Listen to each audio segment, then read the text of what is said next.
সবার সাথে সমানভাবে চলার চেষ্টা করি, সবার সুখ দুঃখের সাথী আমি। আমাকে যেই ডাকে না কেন ভালো কাজের জন্য, তারা আমাকে পাশে পায়। আর অন্যায়ের বিরুদ্ধে আমি সবসময় প্রতিবাদ করি, সে যেই হোক না কেন।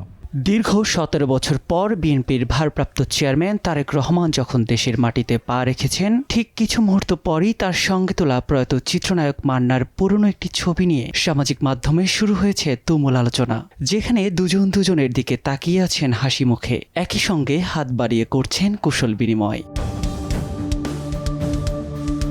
সামাজিক মাধ্যমে ভেসে বেড়ানো ছবিটি নজরে এসেছে নায়ক মান্নার স্ত্রী শেলি মান্নারও। তার ভাষ্য, 2002 পরবর্তী সময়ে তোলা হয়েছিল ছবিটি। সে সময় ক্ষমতায় ছিল বিএনপি। ছবিটি তাদের পরিবারের কাছেও রয়েছে। জানা গেছে, পহেলা বৈশাখের এক আয়োজনে তোলা হয়েছিল ছবিটি। সেদিন রমনার বটমূলে বর্ষবরণ অনুষ্ঠানে অতিথি হয়ে গিয়েছিলেন মান্না। সেখানেই তারেক রহমানের সঙ্গে তার হঠাৎ দেখা। নায়কের সঙ্গে বেশ আন্তরিকভাবে কথা বলেছিলেন তারেক রহমান। মূলত সিনেমা ও রাজনীতি নিয়েই কথা হয় দুজনের। ভোগান্তি ভুলে চলে আসুন রিগালে। ওয়ারেন্টি সহ স্টাইলিশ কালেকশন নিয়ে রেডি রিগাল ফার্নিচার। বেঁচে থাকাকালীন প্রকাশ্যে কোনো দলের হয়ে রাজনীতির মাঠে নামতে দেখা যায়নি মান্নাকে। আমৃত্যু অভিনয়ে ব্যস্ত সময় পার করেছেন নায়ক। মৃত্যুর এত বছর পর পুরনো একটি ছবি ঘিরে রাজনীতির সঙ্গে তাকে জড়ানো মোটেই ভালোভাবে দেখছেন না ছবিজঙ্গনের মানুষসহ নায়কের ভক্তরা।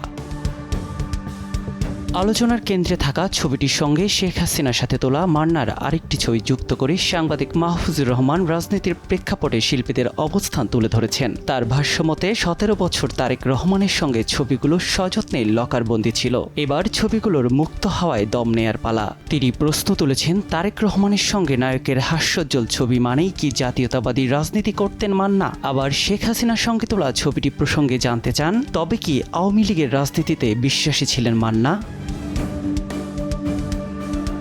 তার মতে, শিল্পীরা বাস করেন কাচের ঘরে। নিশ্ছিদ্র নিরাপত্তার বলয়ে থাকতে হয় তাদের। চলতে হয় দুকুল রক্ষা করে। জাতীয় চলচ্চিত্র পুরস্কারও নিতে হয় সরকার প্রধানের হাত থেকে। তাই সরকার প্রধান কিংবা দলীয় প্রধানের সঙ্গে ছবি থাকলেই কোনো শিল্পীকে সেই দলের লোক বলে দাবি করা যায় না। কোনো মন্ত্রী প্রতিমন্ত্রীর সঙ্গে ছবি থাকলেই তাকে কোনো দলভুক্ত করাও অনৈতিক। যে শিল্পীরা মহাজোট সরকারের কাছ থেকে সুবিধা নিয়েছেন, সংসদ সদস্য হওয়ার জন্য হুড়োহুড়ি করেছেন, তারাই সরকারের কর্মকাণ্ডের অংশীদার। তাদের কাছেই চাওয়া যাবে জবাবদিহি।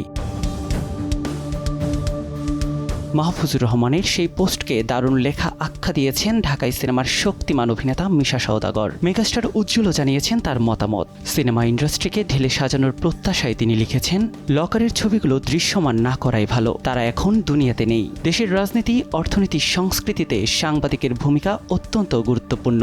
সবাই মিলে চেষ্টা করলে নিশ্চয়ই সিনেমা ইন্ডাস্ট্রির নতুন রূপ দেওয়া সম্ভব। নিয়াজ শুভ, সময় সংবাদ, ঢাকা।